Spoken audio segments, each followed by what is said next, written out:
بسعيد الحتيب الهتبة على المنبر من أيام الفطر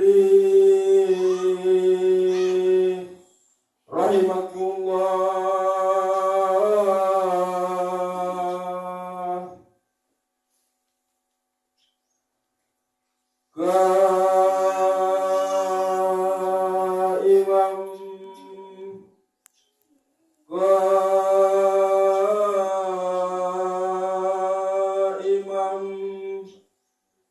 بسعيد الحتيب الهتبة على المنبر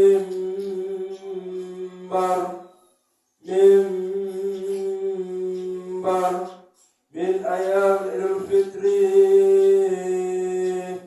رحمكم الله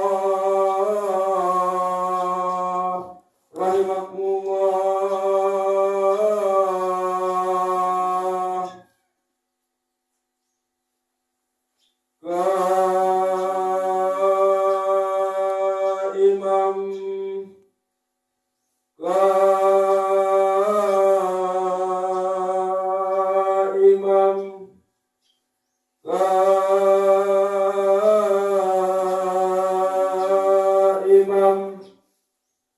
بسعيد الحتيب الهتبة على منبر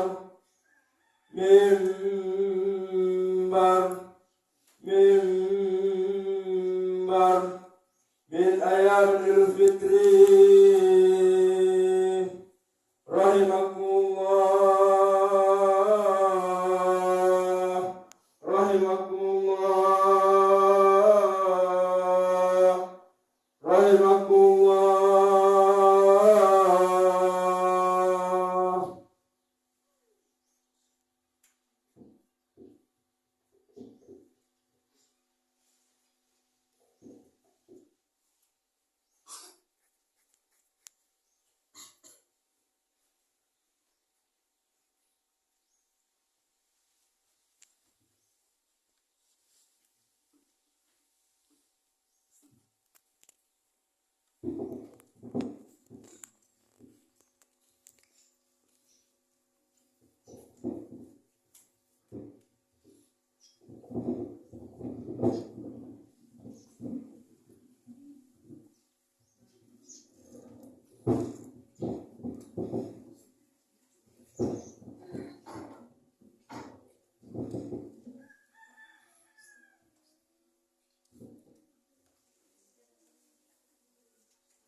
Assalamualaikum warahmatullahi wabarakatuh. Waalaikumsalam warahmatullahi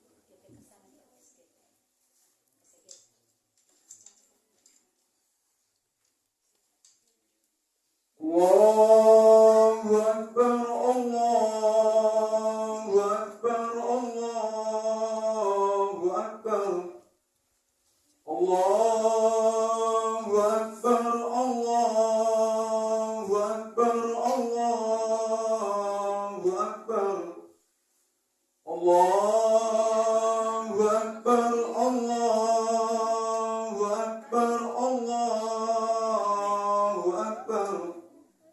La ilaha illallah, Allahu Akbar, Allahu Akbar, walillahil hamd.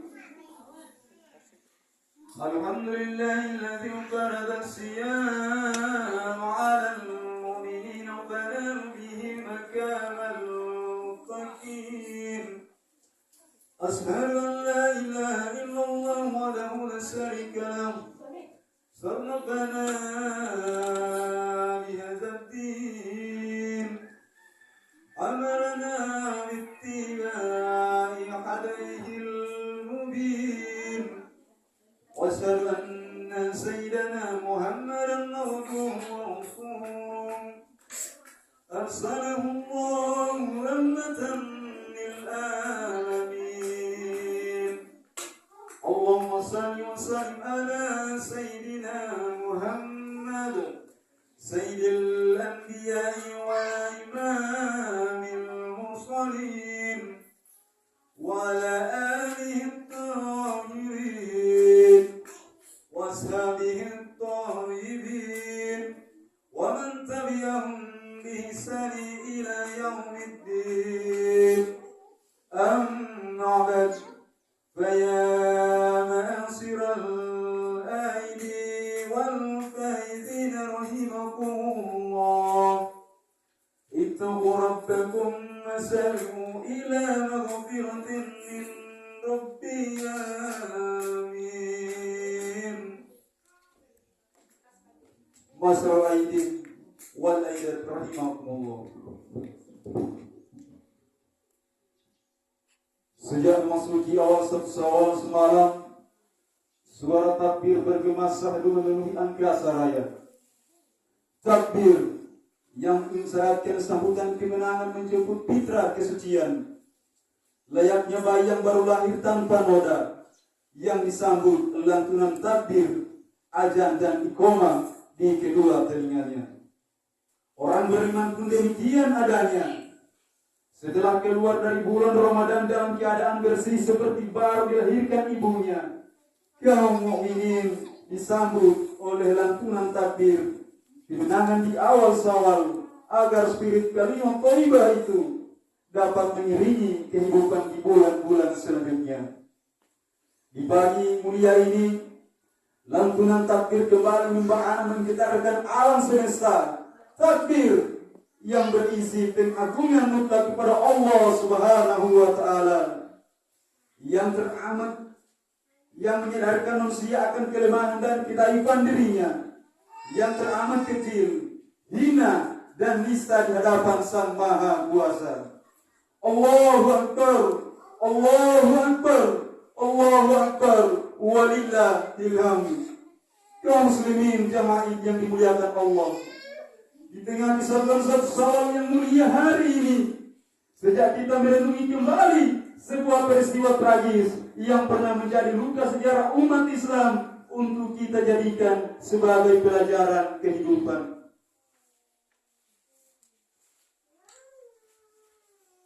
Pada tahun 35 Hijriah, sekitar 700 orang masyarakat Mesir beramai-ramai menemui Khalifah Utsman bin Affan di Madinah.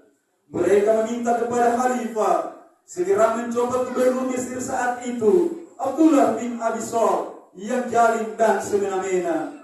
Setelah memeriksa validitas laporan, Khalifah Utsman pun tegas memberhentikan Abdullah dan menunjuk Muhammad bin Abu Bakar As-Siddiq sebagai penggantinya. Rombongan kaum muslimin Mesir pun kembali ke daerahnya dengan membawa keputusan tertulis Khalifah Utsman tentang penggantian gubernur. Di hari ketiga perjalanan, mereka dikejutkan oleh seorang budak berkulit hitam yang menunggang unta dengan tergesa-gesa. Karena curiga, mereka pun mencegat dan menginterogasinya. Budak itu mengaku sedang dalam tugas mengantarkan surat khalifah ke Mesir. Rombongan muslimin pun kaget, lalu mengeledahnya dan menemukan sepucuk surat.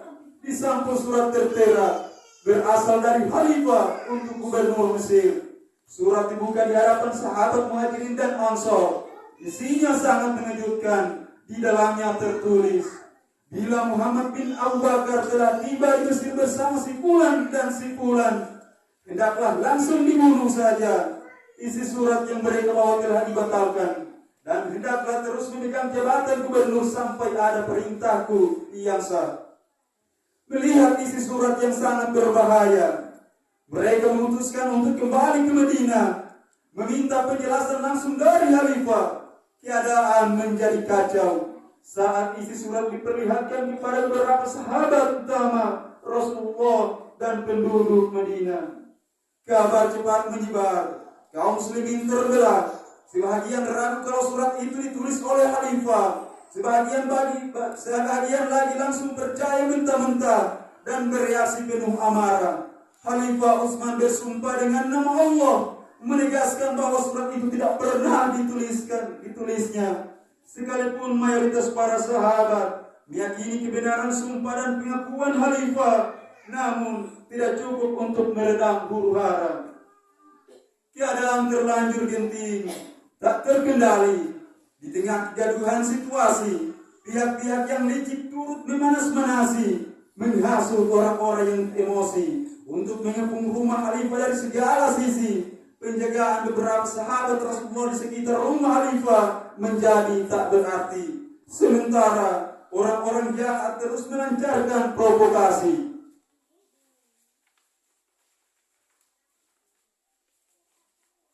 Akhirnya puncak tragedi itu pun terjadi.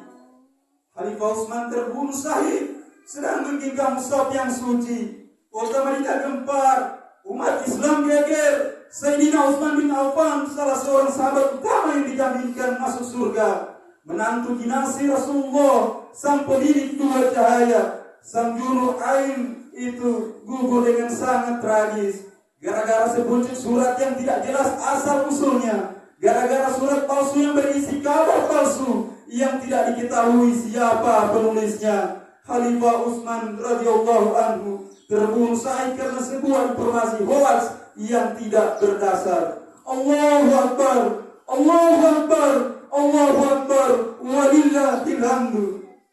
Kaum muslimin rahimakumullah, ilustrasi tadi cukup memberi gambaran kepada kita betapa informasi palsu, kabar bohong dan berita hoax sangat besar dampak mudaratnya dan sungguh dahsyat daya rusaknya.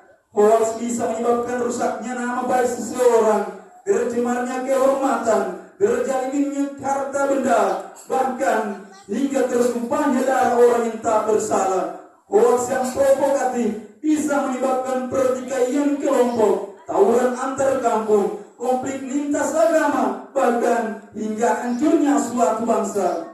Saat ini hoax telah masuk ke dalam semua lini kehidupan dan bisa mengelabui siapa saja. Kita hampir tidak bisa melepaskan diri dari pusaran hoax, baik di kehidupan nyata, lebih-lebih di dunia maya. Bahkan tanpa kita sadari, selama ini kita telah menjadi bagian dari lingkaran persebaran hoax, baik sebagai pembuat kabar bohong, penyebar berita fitnah, sebagai orang yang mempercayainya mentah-mentah, bahkan bereaksi secara membabi buta tanpa mencari tahu dulu persoalannya. Kaum muslimin jamaah yang berbahagia, ibadah puasa Ramadan yang baru saja usai kita laksanakan sejatinya adalah serangan latihan untuk menahan diri dari segala keinginan yang berlebihan, termasuk keinginan menyebarkan suatu informasi yang terkadang tanpa kita sadari ternyata berisi hoax, fitnah dan kebohongan. Bukankah selama berpuasa kita dianjurkan berhati-hati dengan perkataan dan perbuatan keji? Rasulullah SAW mengingatkan, "Man lam yada' qawla zawri wal amal bihi falaysa billahi hajat fi an yada'a ta'amahu wa saraba."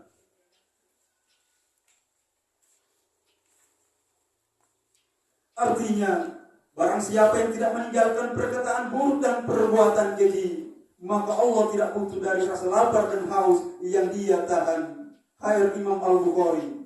Hadis ini menjadi tuntunan sekaligus alarm bagi kita saat sedang berpuasa, agar berhati-hati dengan perkataan dan perbuatan, termasuk perkataan bohong dan perbuatan menyebarkan kebohongan. Sikap hati-hati dan menahan diri ini hendaknya tidak hanya berlaku di bulan Ramadan saja, tetapi tetap dipertahankan selama di kehidupan ini.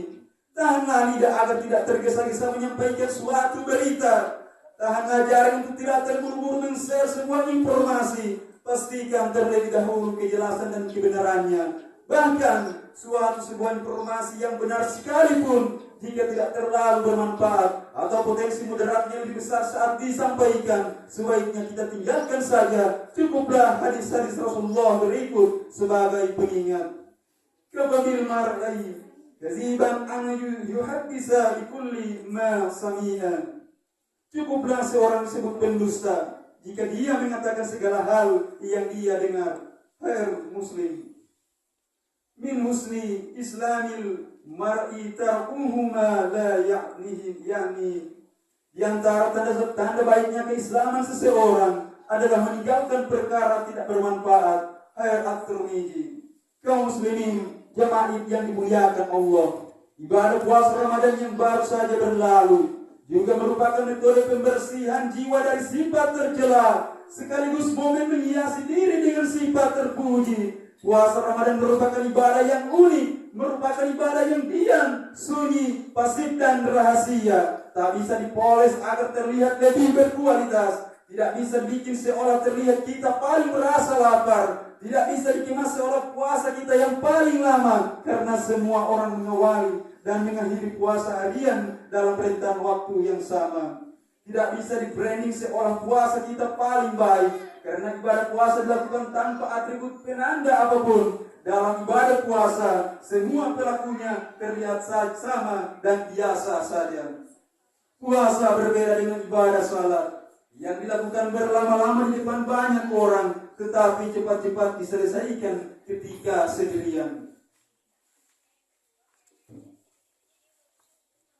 Berbeda pula dengan zakat yang biasa disalurkan dalam antrian massal dengan baliho besar di bawah sorot puluhan kamera. Puasa berbeda dengan ibadah haji yang bisa kita lakukan secara show berulang-ulang di saat banyak orang menunggu lama mendapatkan kuota keberangkatan. Singkatnya, tak ada peluang pencitraan diri demi ganjaran pujian dan tepuk tangan saat kita menunaikan ibadah puasa. Kaum muslimin, ibadah puasa memang terlihat sederhana, tapi justru itulah yang menjadikannya berat sekaligus istimewa, karena tidak bisa disusupi oleh kepura-puraan dan rekayasa. Puasa benar-benar ibadah yang semata-mata hanya untuk Allah, dan hanya Dia pula yang layak memberikan ganjarannya. Allah berfirman dalam hadis qudsi, "Asyamu li wa ana ajzihi bihi." Puasa itu hanya untukku dan hanya akulah yang layak memberi ganjarannya. Ibadah puasa Ramadan itu simpel sederhana. Tidak ada kesan yang bisa dikelola, tak ada pesan yang bisa direkayasa. Puasa benar-benar memberikan pelajaran penting untuk mengembalikan kita kepada sisi kemanusiaan yang paling murni, yaitu dikenal baik karena memang berbuat baik, bukan karena seolah-olah kita baik. Allahu Akbar, Allahu Akbar, Allahu Akbar, walillahil hamd. Kaum muslimin jamaah yang dimuliakan Allah, puasa Ramadan dengan segala kesederhanaan teknis pelaksanaannya membuat semua pelakunya terlihat sama. Selama dia belum melakukan hal yang membatalkan, puasanya tetap sah hukumnya. Soal nilai puasa itu kurang maupun istimewa, hanya Allah yang berhak menentukannya. Dalam konteks ini, puasa mengajarkan pelajaran berharga bahwa semua manusia adalah sama dan tidak selayaknya seorang merasa lebih dari yang lainnya. Kaum muslimin yang berbahagia, salah satu godaan terbesar dalam diri kita adalah syahwat, merasa diri lebih dari orang lain. Kita cenderung selalu merasa lebih benar dan menyalahkan orang lain, cenderung merasa lebih mulia dan merendahkan orang lain, serta cenderung merasa diri lebih saleh dan memandang orang lain salah dalam dan penuh dosa. Pada saat yang sama, dorongan merasa diri lebih baik ini kadang diikuti dengan nafsu yang ingin menghakimi dan menghabisi. Kita lebih suka menghakimi kesalahan orang lain ketimbang berikhtiar memperbaikinya. Kita cenderung lebih suka ingin menghabisi para pendosa daripada menunjukkan jalan taubat bagi mereka. Ironisnya, keinginan menghujat orang yang bersalah dan menghabisi para pendosa kita anggap sebagai bagian dari dakwah nahi munkar. Kita lupa bahwa dakwah itu bertujuan memperbaiki manusia, dan hal itu butuh proses panjang, bukan dengan jalan pintas langsung menghabisi orang-orang berdosa. Inilah hikmah kenapa Rasulullah dipilih bermitra dengan malaikat Jibril dalam menebarkan dakwah. Sebab jika tugas kenabian hanya untuk menghabisi keburukan dan para pelaku keburukan saja, tentu bermitra dengan malaikat Israel akan jauh lebih efektif adanya.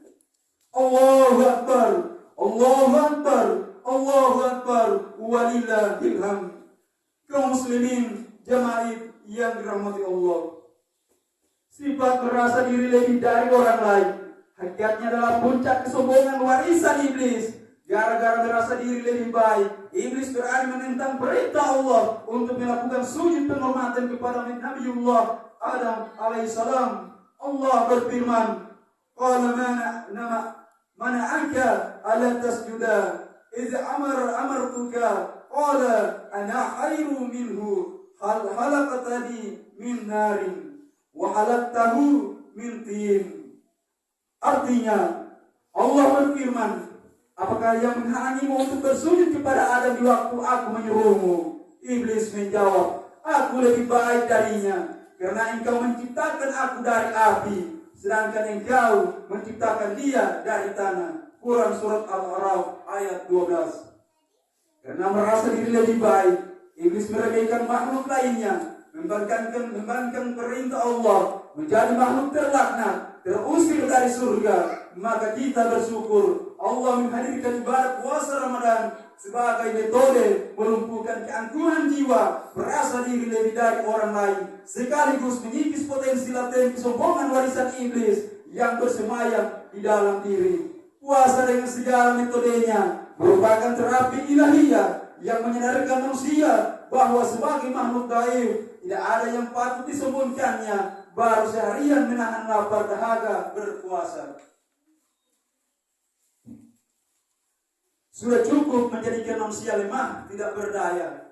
Maka pada tahap ini idealnya manusia telah sampai pada sebuah titik kesadaran bahwa sekalipun dengan segala kemampuan dan kekuatan yang dimilikinya di hadapan keagungan Sang Perkasa, manusia tetap teramat kecil, remeh dan sepele. Apa yang hendak kita sombongkan jika di tengah luas jagat raya kita hanyalah sebutir debu rapuh, tak bernilai apa-apa. Sampaikanlah kebenaran tanpa harus merasa diri paling benar. Sebarkanlah kebaikan tanpa harus merasa diri lebih baik. Allahu Akbar, Allahu Akbar, Allahu Akbar, walillahil hamdu.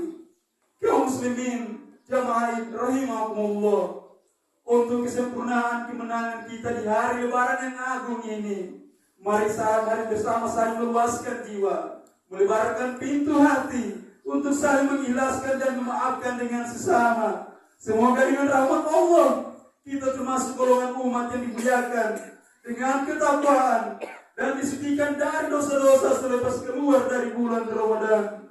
Semoga kita termasuk hamba yang dibersihkan dari segala kotoran jiwa dan buruknya nafsu. Semoga seluruh pelajaran agung yang terkandung dalam ibadah puasa Ramadan dapat kita terapkan dalam kehidupan selama kita akhir hayat. Amin. Amin ya rabbal alamin. Barakallahu wa lakum fil Qur'anil azim wa nafa'ani wa iyyakum bima fihi minal ayati wa dzikril hakim. Wa ja'alna Allahu wa iyyakum minal faizin wal muttaqin. Wa qul rabbi firli warham anta khairur rahimin.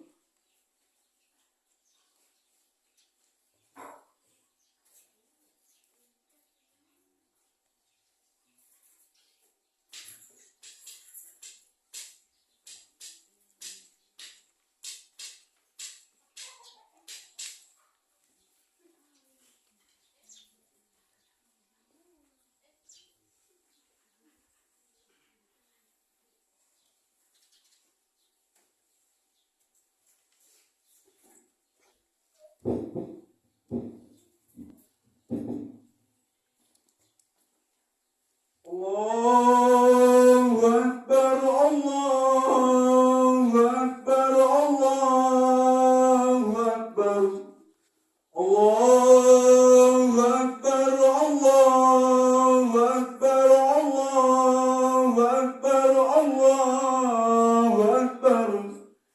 La ilaha illallah, Allahu Akbar, Allahu Akbar, walillahil hamd.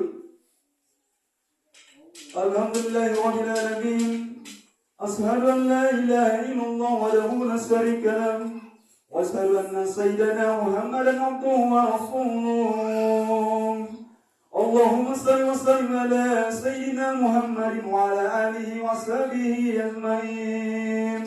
Amma ba'du.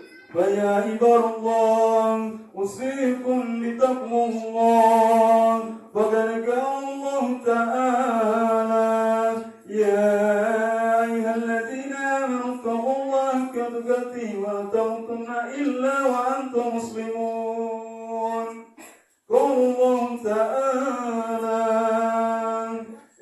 إن الله وملائكته يصلون على النبي يا أيها الذين آمنوا صلوا عليه وسلموا تسليما